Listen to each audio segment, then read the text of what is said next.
अब मान लो हमें इलेक्ट्रिक फील्ड इंटेंसिटी कैलकुलेट करनी है एक्सियल लाइन पर, तो इसमें let us consider two charges +1 minus Q plus Q and minus Q separated by small distance 2a, and we have to calculate electric field intensity at the point P from the center at a distance r due to this dipole.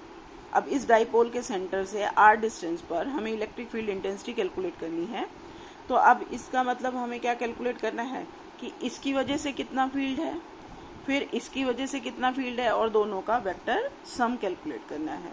तो अब ये जो positive charge है, अब इसकी वजह से जो फील्ड की डायरेक्शन होगी वो क्या होगी, आउटवर्ड ऐसे रहेगी, और ये जो नेगेटिव चार्ज है वो यूनिट पॉजिटिव चार्ज को क्या करेगा, अपनी तरफ अट्रैक्ट करेगा। इसका मतलब अगर हम E1 means electric field intensity due to charge at A लें और E2 electric field intensity due to charge at B लें, तो दोनों का वेक्टर सम हम जब करेंगे तो वो हमें क्या देगा, रिजल्टेंट इलेक्ट्रिक फील्ड। तो उसके लिए सबसे पहले हमें क्या चाहिए, डिस्टेंस यहाँ से लेकर यहाँ तक A, तो इसका मतलब A से यहाँ तक कितना हो जाएगा टोटल, सेंटर से R था तो यहाँ सेंटर से R और प्लस में A हो गया, तो इसका मतलब ये डिस्टेंस कितना हो गया बेटे, R प्लस A। और B से P तक जो डिस्टेंस होगा वो क्या होगा, R minus A। Total R था, उसमें से ये A माइनस कर दिया तो कितना बच गया, R minus A। Now electric field intensity at P due to charge at A, उसको हमने क्या लिखा, E1 जो होगा वो क्या होगा, 1/4 pi epsilon naught Q upon distance, दोनों के बीच का डिस्टेंस कितना है बेटे, R प्लस A, तो R प्लस A का स्क्वायर, और जो डायरेक्शन होगी वो क्या होगी, P से A की तरफ, तो इसका मतलब डायरेक्शन क्या होगी, अलोंग PA। इसी तरह से E2 का मतलब electric field intensity due to charge at B।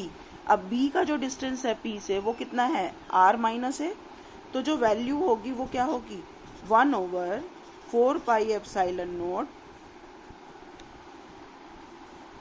Q upon R minus A का होल स्क्वायर, और जो डायरेक्शन होगी वो क्या होगी, बाहर की तरफ है, तो इसको हम लिखेंगे अलोंग BP प्रोड्यूस्ड। और जो नेट इलेक्ट्रिक फील्ड E होगा that will be equal to sum vector sum of E1 and E2। अब यहीं पर हमें देखना है, देखो E1 में क्या है, R प्लस A का होल स्क्वायर न्यूमरेटर में, और यहाँ क्या है, R माइनस A का होल स्क्वायर।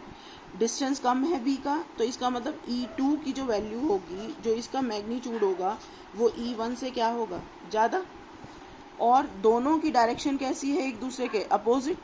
जब अपोजिट डायरेक्शन होती है तो इसका मतलब क्या होगा कि जो रिजल्टेंट इलेक्ट्रिक फील्ड का मैग्नीट्यूड होगा वो क्या होगा, दोनों के डिफरेंस के बराबर, मीन्स E2 माइनस E1। जो रिजल्टेंट आएगा वो क्या होगा, E2 माइनस E1। तो जो मैग्नीट्यूड होगा E का वो होगा E2 माइनस E1। अब हमें E2 माइनस E1 ले लेना है, तो E is equal to 1/4 pi epsilon not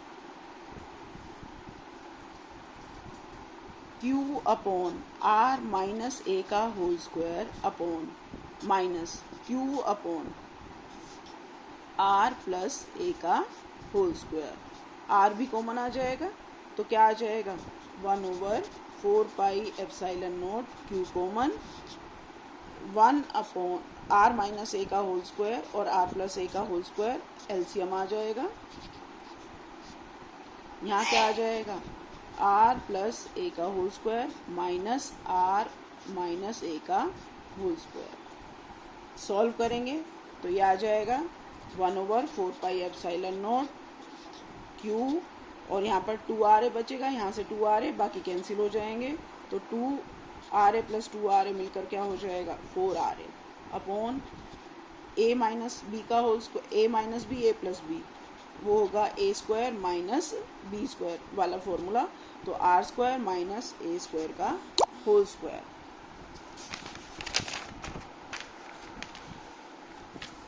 इसका मतलब ई जो होगा वो किसके बराबर आया, magnitude 1/4 pi epsilon naught Q multiplied by 2a, इसको अब हम इस तरह से लिख रहे हैं, multiplied by 2r upon R square minus A square का whole square.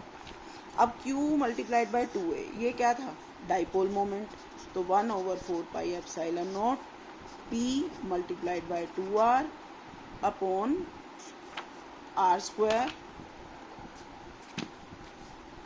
Minus A square का होल स्क्वायर।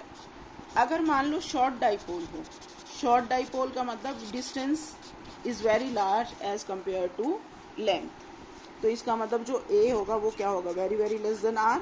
तो उस केस में हम ए को नेग्लेक्ट कर सकते हैं, तो ई की जो वैल्यू आएगी क्या आएगी, 1/4 pi epsilon naught p multiplied by 2r upon r की पावर 4।